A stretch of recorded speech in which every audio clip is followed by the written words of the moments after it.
Hola, muy buenos días a todos. Como siempre, les saluda Jorge Sandoval. ¿Me ayudan solo confirmando que sí me escuchan, por favor?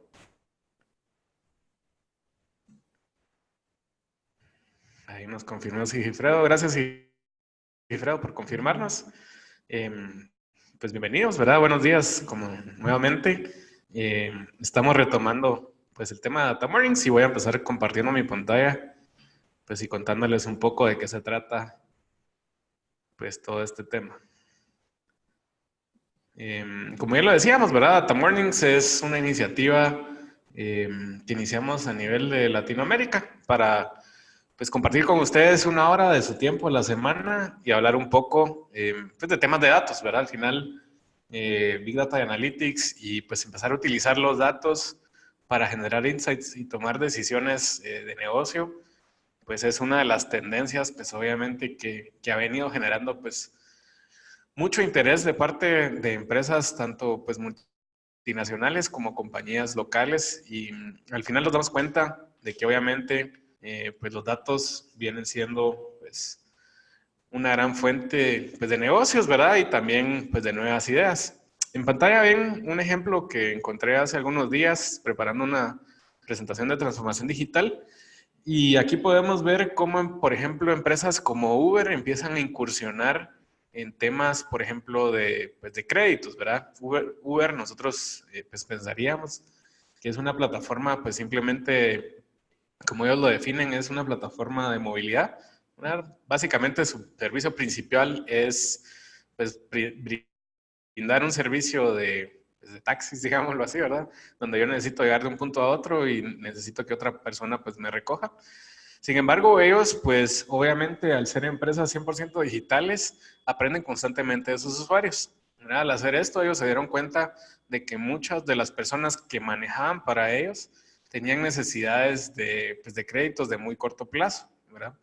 Y en 2019 ellos empezaron pues a entender un poco más ese mercado con una pequeña encuesta que es la que ven del lado derecho. Y obviamente, ¿por qué hicieron eso? Porque al final Uber conoce mucho más a estos usuarios que el propio banco, ¿verdad? ¿Por qué? Porque Uber sabe cuánto exactamente están ganando por viaje, por día, por mes, por año, etcétera, etcétera. Entonces, al saber si ellos necesitan un préstamo o no, pues obviamente a Uber se le hace muy fácil utilizar datos para generar esta nueva línea de negocio. ¿Verdad? Y es básicamente lo que queremos, pues, apoyarles a ustedes a lograr, ¿verdad? Como yo empiezo a utilizar la data que tengo a mi disposición para generar nuevos insights y generar, pues, nuevas oportunidades que apoyen tanto a la empresa como a mis clientes finales, ¿verdad? Nos vamos a dar cuenta de que, pues, en temas de transformación digital y específicamente en temas también de Big Data, pues cualquier iniciativa que hace sentido, pues hace sentido a nivel económico para todas las gentes que están involucradas, ¿verdad? No solo para nosotros a nivel empresarial, sino también para nuestros clientes a nivel, pues, final, ¿verdad? ¿Por qué haría sentido que Uber dé los préstamos? Porque ya es una necesidad que sus mismos clientes poseen, ¿verdad? Y de esta misma forma, pues vamos a entrar a la sesión del día de hoy. Como les mencionaba, pues vamos a hablar de data y en el caso específico del día de hoy tenemos una sesión pues con la temática de cómo pues funciona esa experiencia de usuario con la ciencia de datos. ¿Verdad? Para esto nos va a estar acompañando Sergio Molina. ¿Verdad? Sergio Molina se los voy a presentar en un momento, pero es la persona que lidera pues el departamento de Analytics dentro de Martinexa y que pues está lado a lado con nuestros partners a nivel de, desde todos los países donde ustedes están posicionados físicamente. Entonces queremos agradecer pues el día de hoy la gift card va a ser patrocinada pues, por nuestro partner en México, ¿verdad? Que es Disc IT Business Solutions. Y si ustedes se recuerdan un poco de la dinámica, cómo es que funciona la gift card, básicamente lo que hacemos es de que una vez a la semana tenemos un tema distinto, ¿verdad? Y lo que montamos es un juego, ¿verdad? En Kahoot. ¿Cómo funciona la plataforma de Kahoot? Tenemos preguntas y respuestas en donde las preguntas y respuestas son de la sesión anterior. En este caso, que es nuestra primera sesión de enero, vamos a tener preguntas de nuestra última sesión del mes de diciembre. En ese caso, si no nos pudieron acompañar, pues básicamente la presentación se trató de cómo empezamos a utilizar fuentes disruptivas de datos para generar pues mejores insights en conjunto con la información que ya tenemos dentro de nuestra empresa. Y pues acerca de eso va a ser el tema del día de hoy, ¿verdad? Voy a explicarles cómo funciona. Tenemos una gift card de $50, como ya les decía, patrocinada por Disc. Luego nosotros vamos a tener que ingresar un PIN que se va a ver reflejado en la pantalla, ¿verdad? Con ese PIN se nos va a dar acceso al juego que vamos a estar jugando y dentro de nuestro celular o computadora, como sea, se nos va a reflejar estas cajitas, ¿verdad? Lo único que tenemos que hacer es, va a salir una pregunta en la pantalla, las diferentes respuestas posibles y nosotros tenemos que seleccionar dentro de estas opciones cuál es la respuesta correcta. ¿Quién acumula puntos? La persona que conteste correctamente en el menor tiempo posible. Entonces, con eso, pues vamos a iniciar el juego del día de hoy.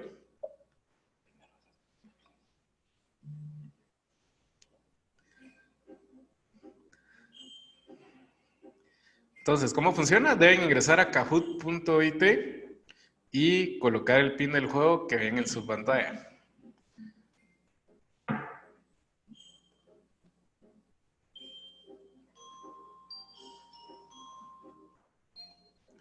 Otra vez, kahoot.it y colocar el pin que ven en su pantalla. 94 67 911.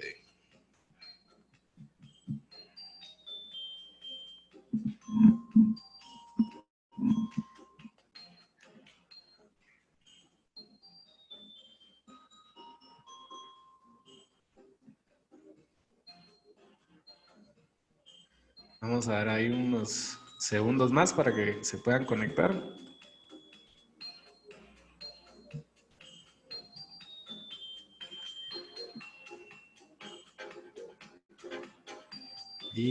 Y vamos a dar inicio ahora con el juego. Recuerden, las preguntas y respuestas van a salir en la pantalla y ustedes deben contestar dentro de sus celulares.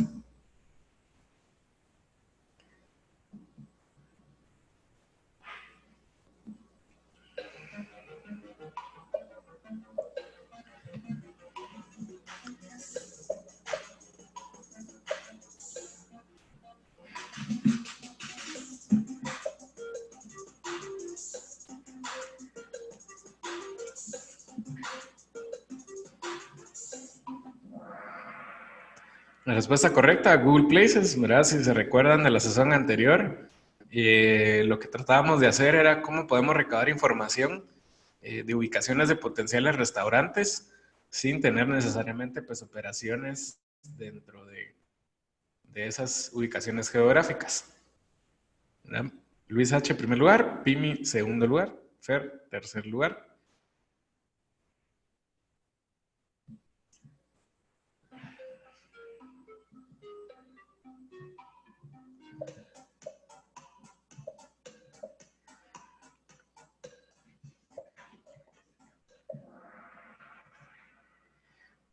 Respuesta correcta, ICE, ¿verdad? El índice como tal lo denominamos índice de concentración económica y lo que nos pues, decía era pues, cuánta actividad económica hay en un punto geográfico escogido y en base a eso pues decidíamos si valía la pena o no abrir un restaurante. Luis H. primer lugar, yo voy segundo lugar.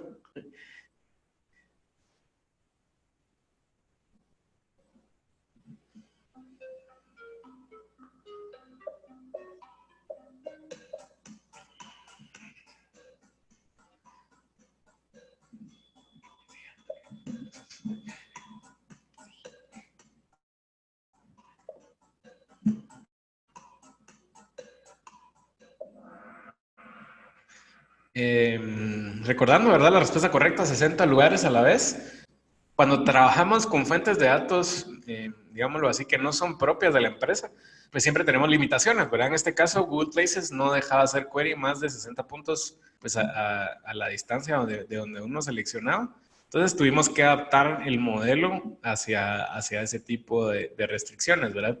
Al final, pues el tema de desarrollo de ciencia de datos, como bien nos apoyaba Wicho en la última sesión, es adaptarse pues a esos constraints y pues tomarlos dentro del modelo y pues reflejar el mejor resultado posible, ¿verdad? Vamos a seguir con la otra pregunta. OM en primer lugar, Pimi segundo, Fer tercero.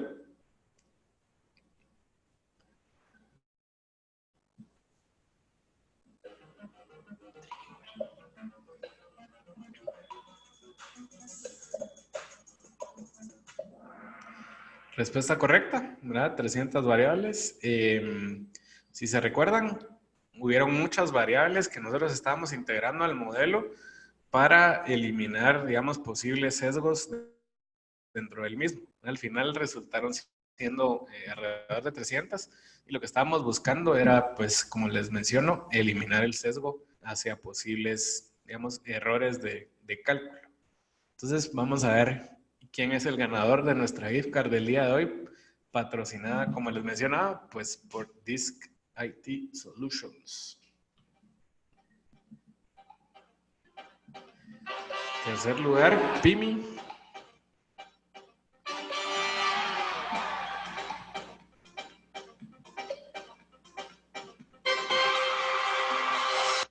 Primer lugar, OM, si nos haces favor de escribirnos por el chat, solo para saber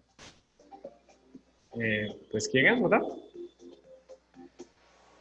Y vamos a ver por acá, voy a dejar de compartir mi pantalla, le voy a pedir a Sergio que comparta la suya para que podamos empezar con la conferencia del día de hoy.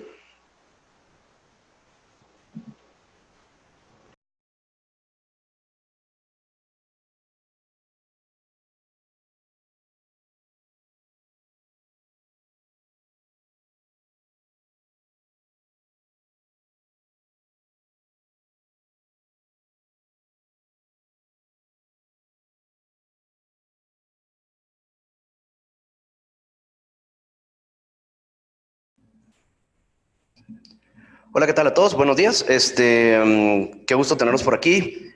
Después de la dinámica de la sesión anterior, que fue una sesión que entró mucho a detalle de analítica y fue netamente técnica por parte de Luis, a mí me gustaría agarrar un tema que es uno de los temas más importantes a la hora de estar interactuando con clientes y quizás lo vamos a abordar de una perspectiva más de negocio y más analítica, y es la experiencia de usuario con ciencia de datos.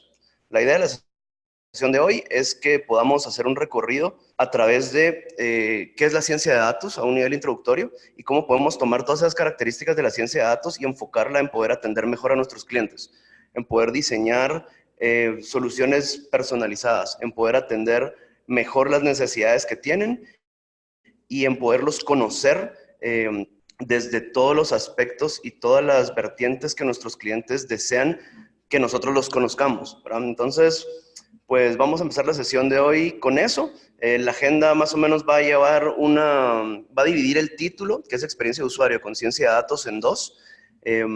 Por un lado vamos a hablar y vamos a empezar con la ciencia de datos. Quiero introducir un poquito el término. Sé que lo hemos estado comentando y lo hemos estado desarrollando en otros Data Mornings. Igual voy a darle un enfoque muy ágil y muy de negocio, y luego voy a pasar a la parte de experiencia de usuario, ¿verdad? ¿Qué es lo que se está haciendo y qué es lo que se puede hacer? Entonces, bueno, bienvenidos a esto y gracias por estar aquí. Lo primero es, bueno, ¿qué es ciencia de datos? Realmente voy a empezar por eso porque ha sido un término que ha venido creciendo durante el tiempo, ¿verdad? Entonces, para introducir el término me voy a cifrar a las bibliotecas físicas, ¿verdad? Me imagino que muchos de ustedes en algún momento, en la etapa del colegio, la prepa o en la universidad, tuvieron que asistir a una biblioteca, ¿verdad? Y antes de que existiera el internet, pues nosotros íbamos a esa biblioteca y pasamos, bueno, por un proceso quizás un poquito más tortuoso de tener que venir, buscar la ficha, ubicar el libro y encontrar la información que nosotros necesitábamos.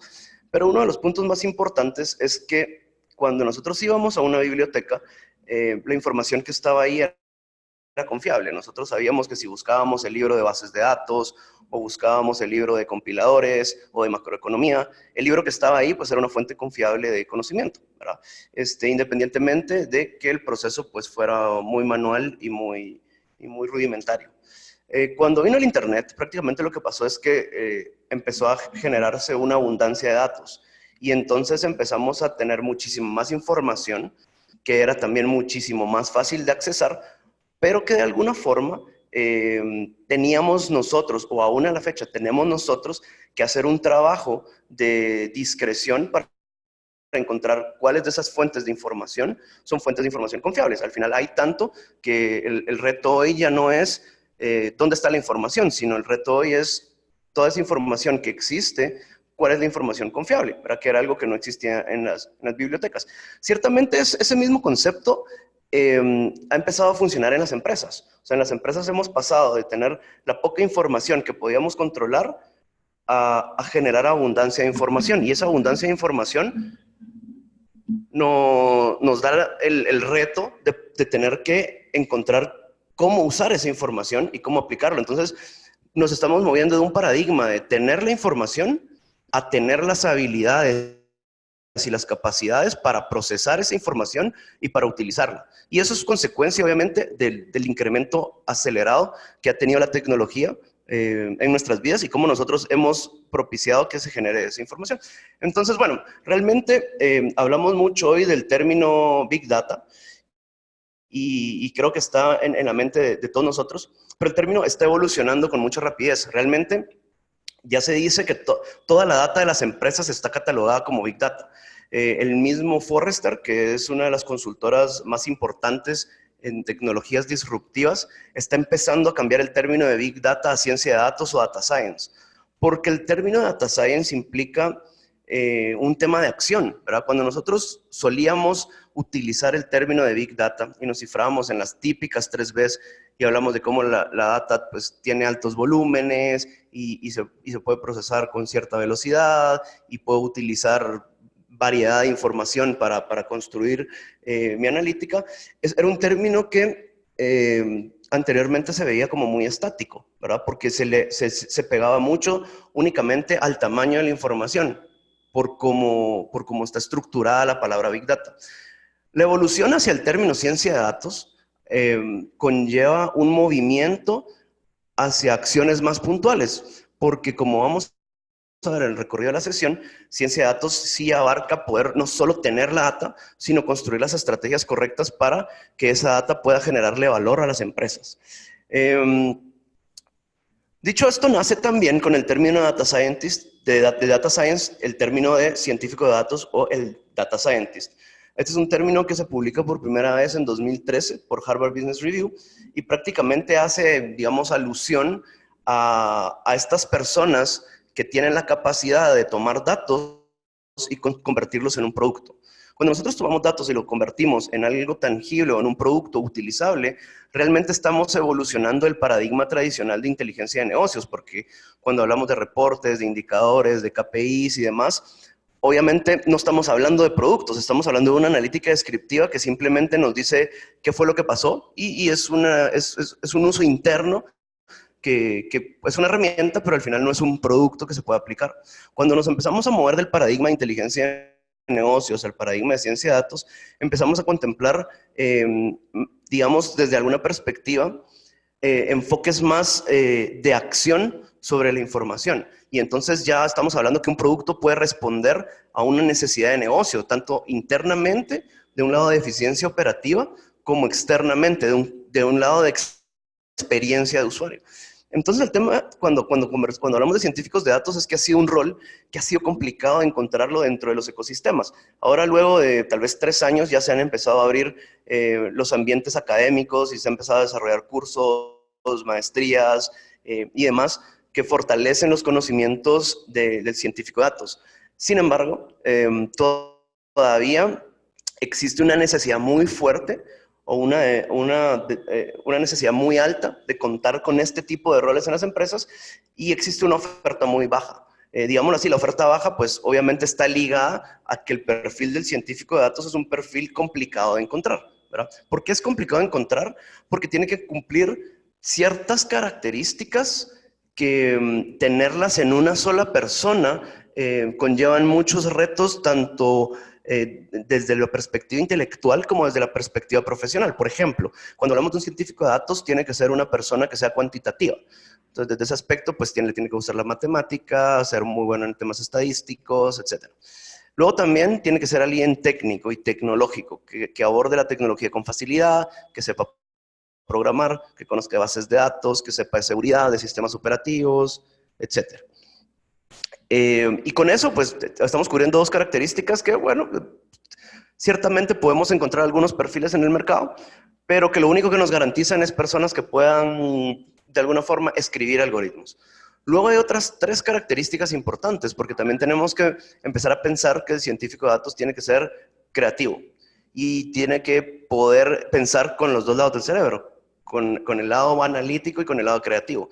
Interesante como en la sesión anterior mencionábamos la parte creativa de la analítica, ¿verdad? El cómo buscar soluciones alternativas es muy importante dentro de la ciencia de datos, porque las primeras opciones o las primeras ideas que se nos pueden ocurrir no necesariamente son las mejores o las más eficientes o las más rentables. Entonces el proceso analítico, el proceso creativo, mejor dicho, de un científico de datos es muy importante. Luego tenemos una cuarta característica que es el tema de escepticismo. Tiene que ser una persona que pueda desconfiar de lo que cuenta, que pueda criticar sus propios descubrimientos, ¿verdad? Que pueda generar descubrimientos sobre descubrimientos. Y por último, tiene que ser una persona que sea colaborativa, que pueda trabajar en equipo, que pueda sentarse en mesas directivas y hacer presentaciones de negocio de los descubrimientos. Y al final estas 5 características, pues, es lo que constituyen hoy un científico de datos, ¿verdad? Adicionado a que el científico de datos tradicionalmente tiene una experiencia muy alta y muy fuerte en la industria en la que está trabajando, ¿verdad? En la industria de servicios financieros o de telefonía o CPG, manufactura, salud, etc. Entonces, pues cuando ya empezamos a evaluar todas las características que necesitamos, pues entonces ahí es donde entra la complejidad de contar con científicos de datos, ¿verdad? Porque requerimos que una persona pueda tener todas estas capacidades. Lo que se hace actualmente es que se hacen equipos mixtos o multidisciplinarios en donde los científicos de datos se comparten conocimientos. Hay unos que son más técnicos, otros que son más analíticos, otros que trabajan más la parte de visualización y así se cubre el rol completo.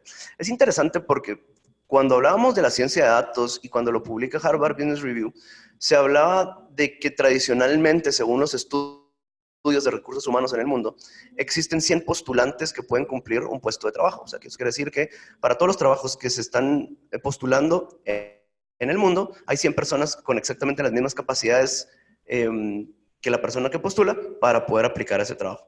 En temas de ciencia de datos es curioso porque el rate es completamente al revés. Se decía hace esos 3, 4 años que habían 100 puestos de ciencia de datos y que solo había una persona en el mercado que podía cumplir esos 100 puestos. Entonces la demanda es muy alta y obviamente esa demanda muy alta es la consecuencia del impacto fuerte que tiene que las empresas empiecen a abordar este tipo de tendencias y este tipo de analítica. Ahora bien, dicho esto, ¿por qué las empresas necesitan tener ciencia de datos? Y es que realmente, para terminar de introducir el tema, los beneficios de negocio son muy amplios y quiero centrarme en quizás los 4 beneficios de negocio más importantes de la ciencia de datos. Y el primero, y lo hemos mencionado durante algunos Data Mornings, es el tema de la predictibilidad. O sea, muchas empresas hoy están situadas en la capacidad de poder predecir qué es lo que va a pasar.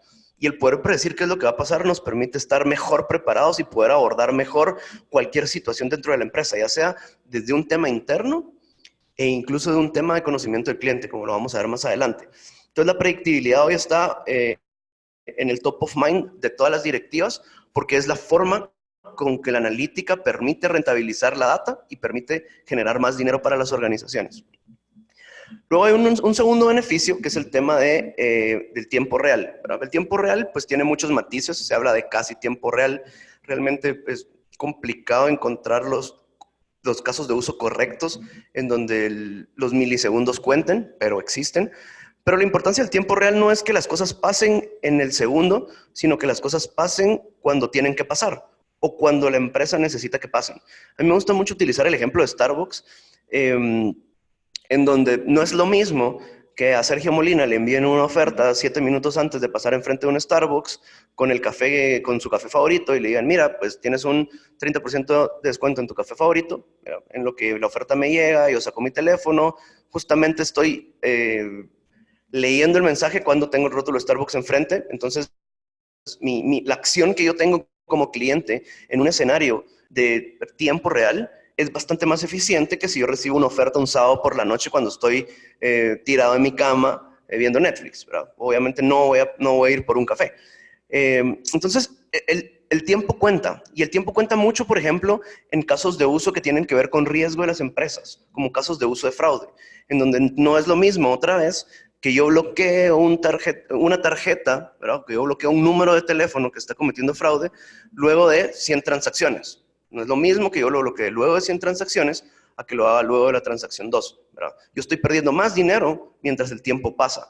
Entonces, el factor tiempo es muy importante en los proyectos de ciencia de datos, porque el tomar la decisión cada vez es más importante que se haga en el momento correcto.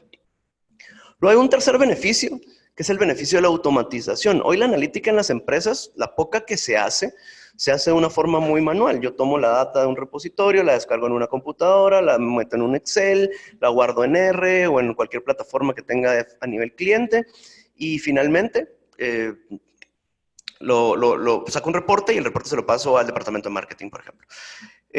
Todos los puntos manuales que hay en este proceso son, primero, puntos de retraso en tiempos de entrega, y segundo, puntos críticos en posibles errores potenciales. Entonces, es súper importante que nosotros podamos tomar la analítica y automatizarla dentro de nuestra operativa de negocio. Por ejemplo, que un modelo analítico pueda estar conectado directamente a las fuentes de datos, ya sean tradicionales o no tradicionales, y que esa conexión sea nativa y que una persona no tenga que meterse a hacer esa interacción.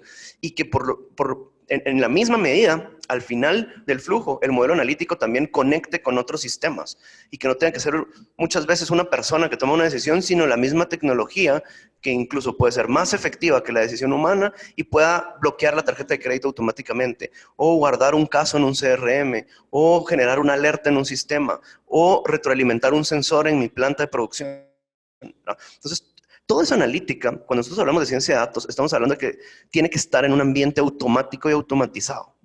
Y por último, el siguiente beneficio que tiene el poder abordar proyectos de este tipo es poder también trabajar fuentes de datos no tradicionales, que se conoce hoy como data no estructurada. Esas fuentes de datos incluyen, por ejemplo, sensores, incluyen redes sociales, como el tema de Google Places que vieron en la sesión anterior, puede incluir multimedia, video, clima, todas esas fuentes que están afuera de nuestra organización, que tienen un valor muy alto y que nosotros podemos aprovecharlas, pero simplemente hoy no sabemos cómo. La ciencia de datos tiene la responsabilidad de tomar esa información, meterlo en la analítica de la empresa, generar una analítica y una visión integral y enrobustecer los resultados. ¿Por qué? Porque afuera hay un 80% de información que no estamos utilizando, y sabemos perfectamente que podemos generar valor con esa información. Entonces, bueno, dicho esto y dando un overview de negocio de cómo funciona la ciencia de datos y estos roles de los científicos de datos que son tan importantes hoy en las organizaciones, me gustaría entrar muy rápido a cuáles son los 5 principios clave de la analítica. Y estos 5 principios clave realmente son principios que se aprenden en la calle, digamos así, que se aprenden en la marcha de los proyectos.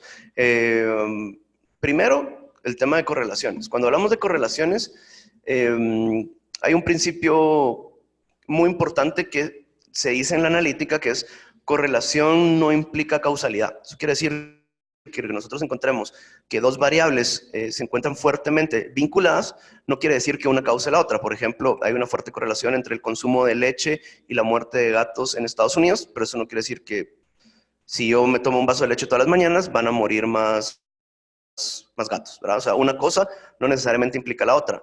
Es muy importante que nosotros le prestemos atención a esto porque esta es una de las razones principales por las cuales el escepticismo vuelve la ciencia de datos una técnica humana. Vuelve la ciencia de datos, el desarrollo de los modelos analíticos, aunque luego se automaticen, el desarrollo se hace bajo principios humanos, porque tenemos que tener la capacidad de discrecionar este tipo de comportamientos. Luego también, otro dicho que utilizamos mucho es el principio de garbage in, garbage out. Eso quiere decir que si mi data no está bien trabajada, si mi data no está en el formato correcto, o yo, en el peor de los casos, no tengo la data y yo la pretendo meter en un modelo analítico, el resultado de ese modelo analítico pues no me va a decir mucho o probablemente no me diga nada de lo que yo quiero conocer o de lo que yo quiero entender. Entonces, una de las tareas más importantes de la ciencia de datos y de la ingeniería de datos como tal es lograr que la información primero tenga la calidad correcta y segundo se encuentre lo suficientemente utilizable para que al recibirla en los modelos analíticos los resultados sean los resultados esperados y que eso nos genere, obviamente, las mejoras que estamos buscando a partir del uso de la información. Entonces, entre el 70 y el 80% del tiempo de los proyectos se le dedica a estar manipulando información, a estar masajeando la información, a entenderla y a llevarla a un estado utilizable. Porque si eso no pasa, no importa qué algoritmo utilicemos o qué técnica avanzada de analítica utilicemos, los resultados van a seguir siendo basura. Luego el tercer principio es un principio de los descubrimientos de negocio. Una de las razones principales por las cuales se empiezan a institucionalizar departamentos de ciencia de datos en las empresas es para poder conocer ciertos aspectos que la data nos dice que no se conocían con anterioridad. A mí me gusta mucho utilizar el ejemplo de la leche y el cereal, ¿verdad? Probablemente si yo menciono quiénes hoy a la hora de ir al supermercado compran la leche y el cereal en una misma compra, pues probablemente entre el 80 y el 90% de las personas con las cuales yo converso o que hago esta pregunta tienden a tener ese hábito de consumo, ¿verdad? ¿Por qué? Porque pues prácticamente son dos productos que se consumen casi juntos, son dos productos que al consumirse juntos pues se acaban por por pura comportamiento, se acaban juntos también y entonces cuando yo tengo que recomprarlos, pues los recompro juntos. Lo interesante es que ese es un insight que probablemente todos nos sentimos familiarizados, pero es un insight que no le aporta mucho valor a una empresa, ¿verdad? De hecho, los mismos supermercados ponen la leche y el cereal uno enfrente del otro, porque es muy normal que pase. Cuando nosotros hablamos de insights, del lado de ciencia de datos, estamos hablando de encontrar esos descubrimientos que son contraintuitivos o descubrimientos que la empresa no conocía con anterioridad. Por ejemplo, el caso de la cerveza y los pañales, ¿verdad?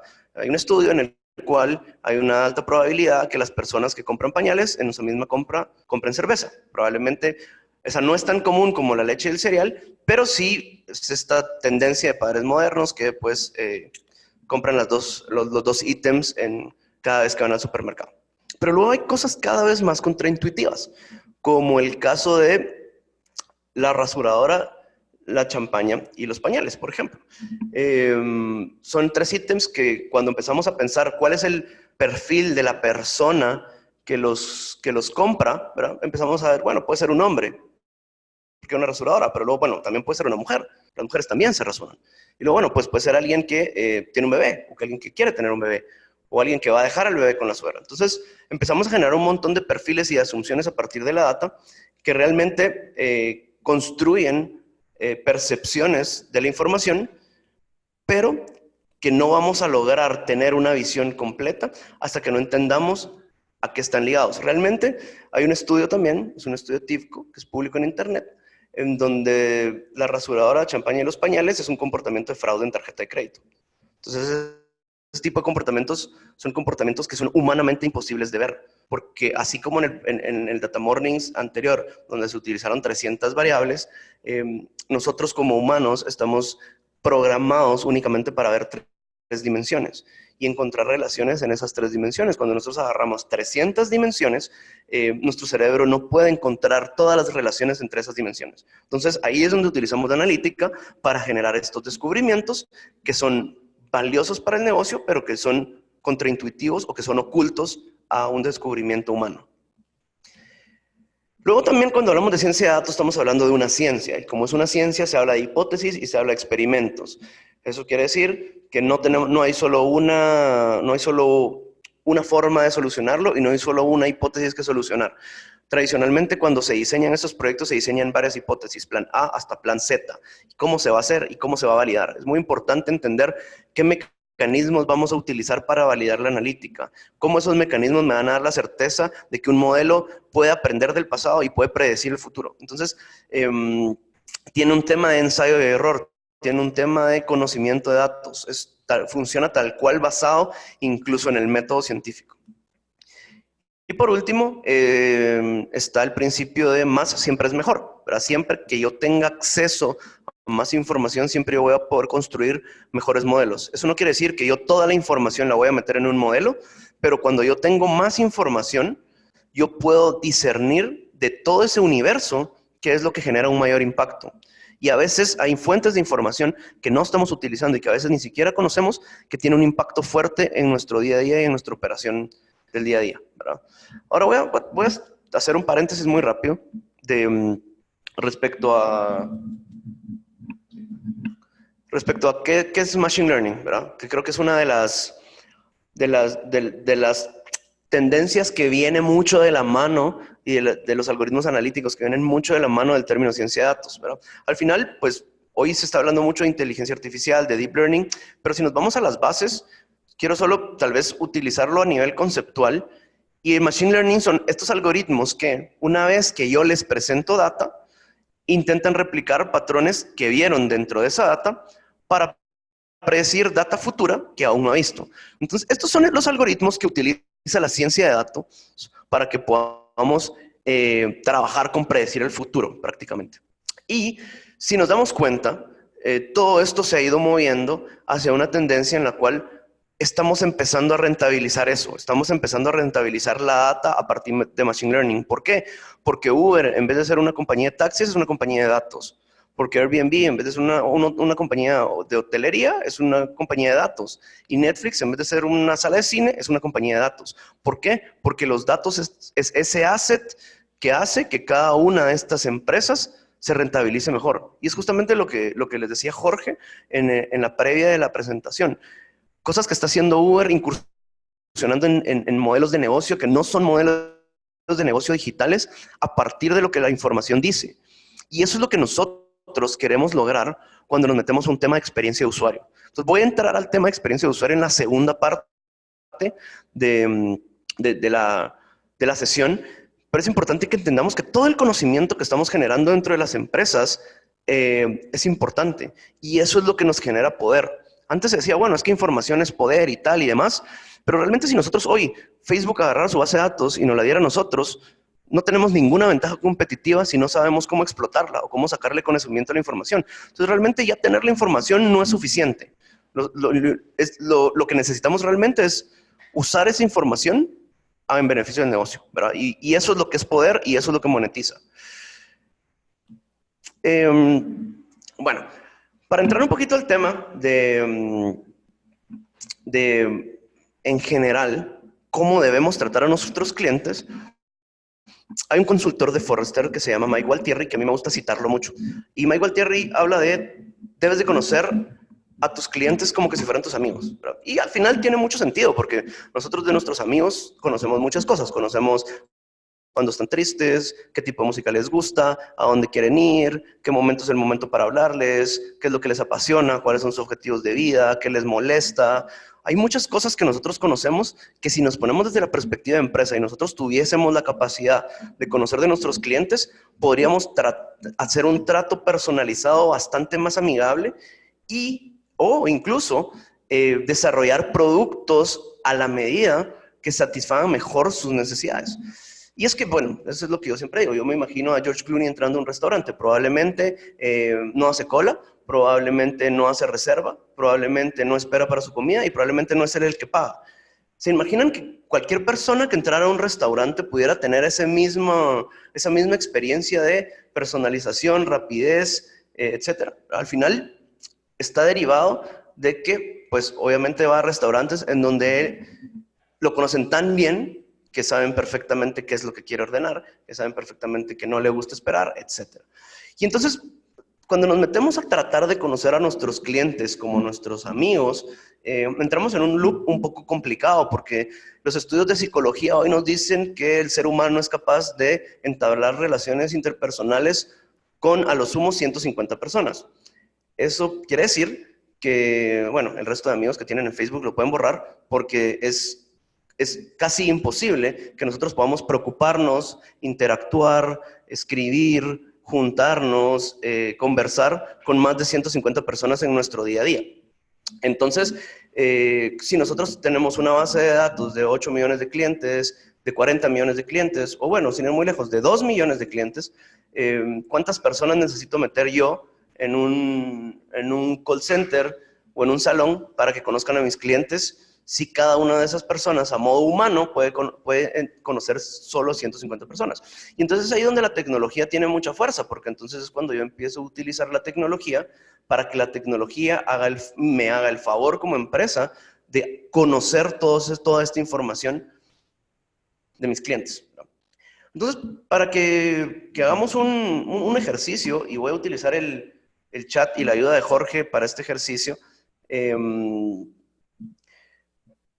quiero que piensen en esta situación que les voy a decir ahora. Es una situación en la cual esta es la información que tradicionalmente nosotros conocemos de un cliente, ¿verdad? Entonces pensemos que es alguien de género masculino que mide 1.30, que pesa 100 kilogramos, que es católico, mexicano y que tiene 42 años, ¿verdad?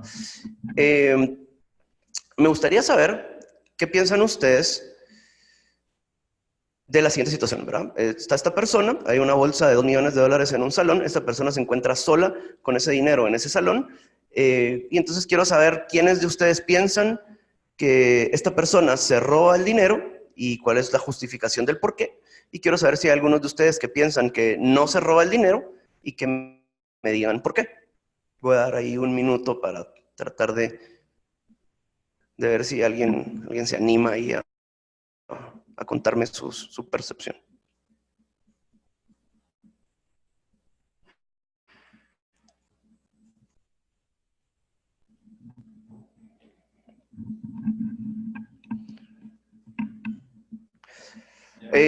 Yara Arias dice, creo que sí toma el dinero por la edad, ¿verdad? Eso es algo que nos sentimos tentados a pensar, ¿verdad? Alguien que ya está en una edad final y que puede ser padre de familia, como dice Yara, pues podría ser alguien que tiene una necesidad más fuerte, entonces se siente tentado de robarse el dinero, ¿verdad?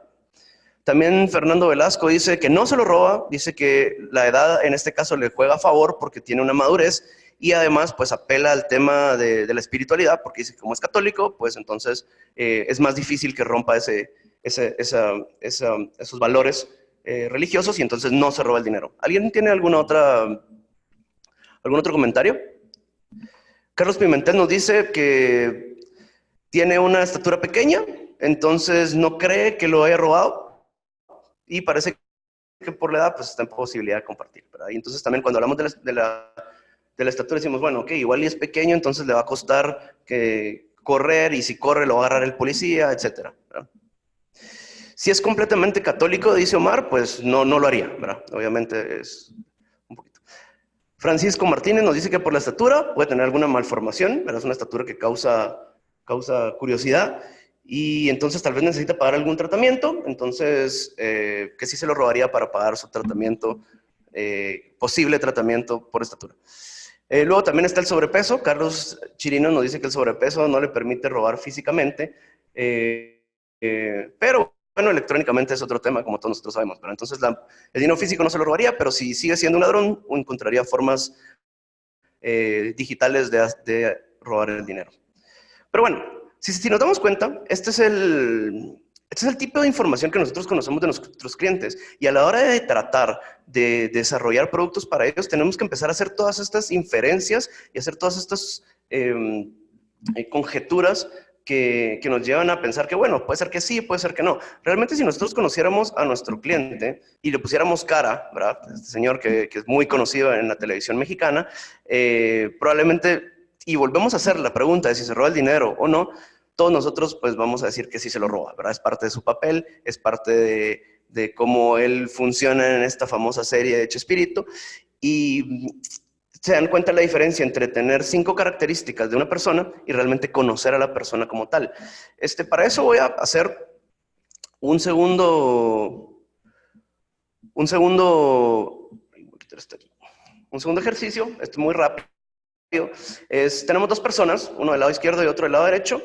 Ambos son nacidos en 1948, poseen riqueza, trabajan para ellos mismos, fueron criados en Londres, les gusta viajar, les gustan los perros, los autos deportivos, los buenos vinos, se han casado más de una vez, tienen 2 hijos y pasan el invierno en los Alpes. Creo que hay un typo, aprovecho para decirlo yo antes que alguien se fije.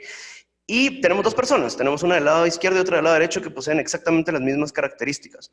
Ya quisiéramos nosotros como empresa conocer a nuestros clientes de esta forma y tener esta información que le gustan los autos deportivos y demás. Aún así es complicado, porque si yo les digo que el de la derecha y el de la izquierda son iguales, es muy difícil que nosotros podamos discernir cuál de los dos es el de la realeza, porque los dos tienen las mismas características, ¿verdad? Sería simplemente acertar o adivinar aleatoriamente. Cuando nosotros le ponemos cara a esto, pues de un lado miramos a Ozzy Osbourne y de otro lado miramos a Prince Charles. Obviamente Prince Charles es de la realeza, bueno, Ozzy Osbourne puede ser Prince of Darkness, pero de la realeza pues no tiene mucho, y no les voy a ofrecer el mismo producto ni el mismo disco de música, ¿verdad? Probablemente consuman cosas distintas, a pesar de que nosotros entendemos que sus características son las mismas. Esta es la forma en la cual nosotros estamos conociendo a los clientes hoy, de una forma muy rudimentaria, de una forma excesivamente tradicional, y eso nos permite que la experiencia que les estamos dando sea completamente distinta a la que están esperando, ¿verdad? Voy a entrar a uno de los grandes de conocer al cliente, ¿verdad? Y ese es Netflix. Netflix ha dedicado muchísimo tiempo y muchísima data. De hecho, tiene todo un blog que ustedes pueden consultar. Es un blog que se llama Medium Netflix. Ustedes pueden ver ese blog, cosas y truquitos interesantes que hacen, pero ha dedicado todo el enfoque de la data y ha alineado toda esa data a poder generar una mejor experiencia de usuario, a poder generar un mayor impacto en sus series, a poder hacer algo que se llama Visualization Analytics, como es el caso de House of Cards. Si varios de ustedes han visto House of Cards, si no, la súper recomiendo. Dentro de la serie existe todo un estudio en el cual para el lanzamiento de portadas se utilizan correlaciones con portadas que han tenido éxito en series anteriores en el pasado, como por ejemplo Macbeth. Entonces, toda la parte del color y las decisiones que los usuarios fueron teniendo dentro de ciertas series ayudaron a Netflix a predecir que esta portada era la portada que iban a utilizar.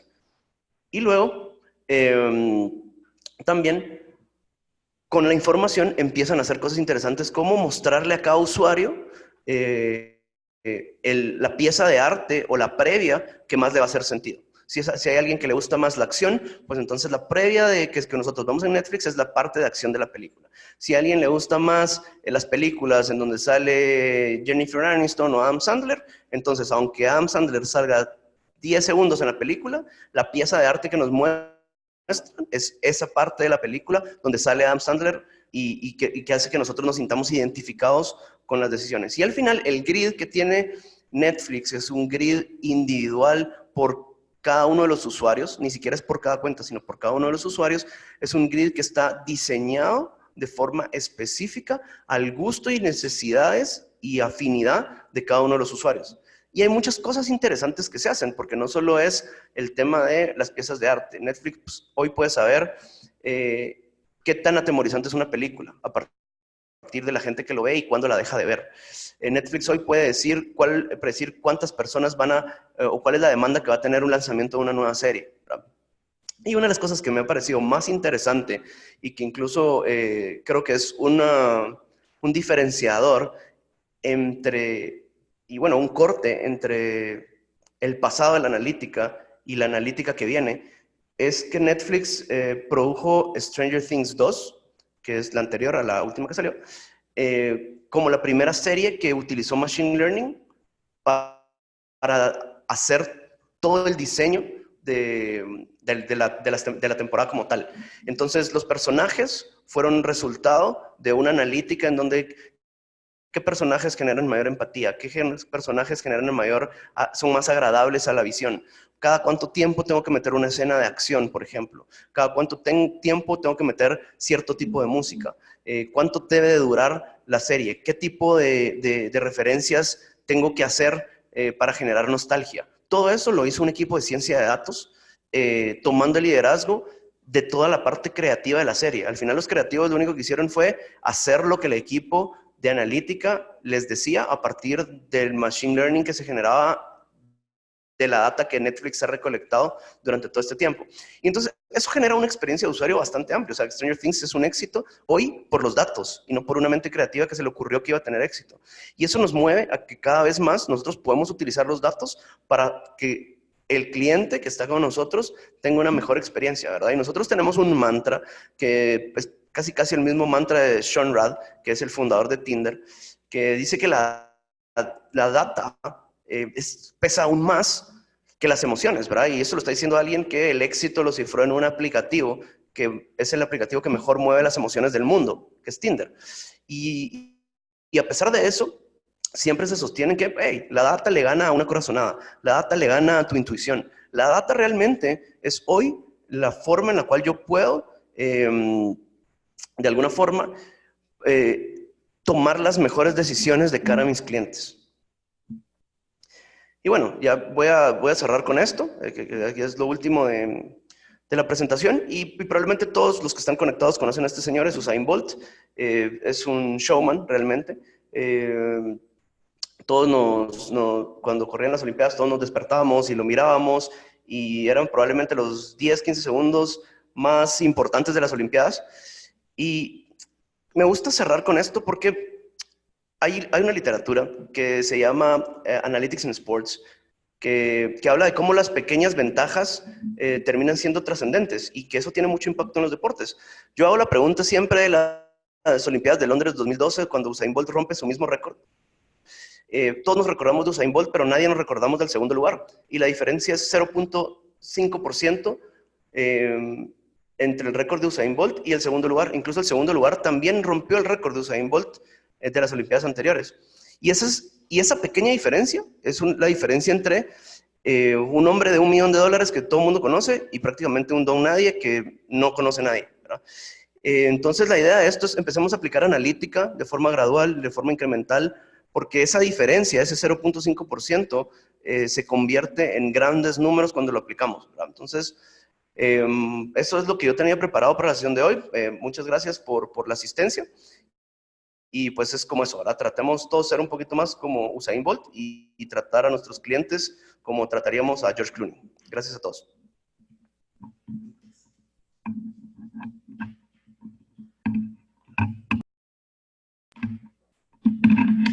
Ok, tenemos algunas preguntas, creo.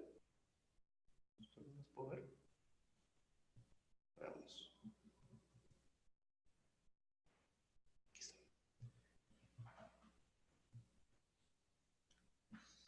Una de las preguntas es si la grabación va a ser enviada. Le voy a hacer esa pregunta a Jorge.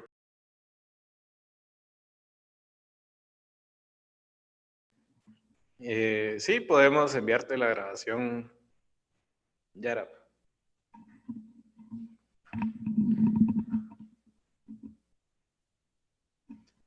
Para los que se preguntaban dónde está el blog de Netflix, les voy a mostrar mi pantalla. Este es el blog, ¿verdad? Está en Medium y se llama The Netflix Tech Blog. Y ahí hablan pues mucho de las herramientas que usa Netflix y pues de los algoritmos, de los experimentos que hacen, ¿verdad? De Python, que es el tema del lenguaje de programación. También hablan un poco de lo que Sergio nos estaba contando en la presentación, de cómo ellos innovan en tema de algoritmos de personalización, ¿verdad? Entonces ahí hay pues mucho contenido, mucha lectura y obviamente pues cuáles son esos aprendizajes de empresas pues multinacionales que están aplicando pues datos para efectivamente pues apoyar a la estrategia del negocio, ¿verdad? Al final, muchas de las cosas que nosotros pues comentamos es que obviamente pues las tecnologías como la analítica de datos pues sirven para pues, apoyar esa estrategia, ¿verdad? Al final pues es algo importante lograr como que esa comunicación, digámoslo así, entre el equipo o el departamento de data, de tecnología y el negocio como tal. Y pues obviamente analítica es una de las herramientas que más nos sirve para eso. Antes de retirarnos, ¿verdad? Les quería recordar que tenemos la próxima sesión el viernes de la próxima semana a la misma hora. En este caso, el tema va a ser Real Time Analytics. Si no estoy mal, déjame revisar. Sí, Real Time Analytics. Y vamos a hacer pues una demostración de Apache NiFi en vivo para pues, que podamos hacer un mix, ¿verdad? Esta fue una sesión pues bastante, digámoslo así, teórica. Y la próxima pues va a ser una sesión bastante práctica de algunas herramientas pues que nos gusta utilizar para generar esos insights, ¿verdad? En la próxima nos va a acompañar Mario Barrientos, que es uno de los ingenieros de datos de nuestro equipo. Y pues nada más que agregar, pues una vez más dándole agradecimiento a DISC IT Business Solutions, ¿verdad? Que son los patrocinadores de la gift card de nuestra sesión del día de hoy. Muchas gracias, DISC. Viva México. Y pues nada, ¿verdad? No sé si tengan alguna pregunta adicional o la dejamos hasta acá la sesión del día de hoy.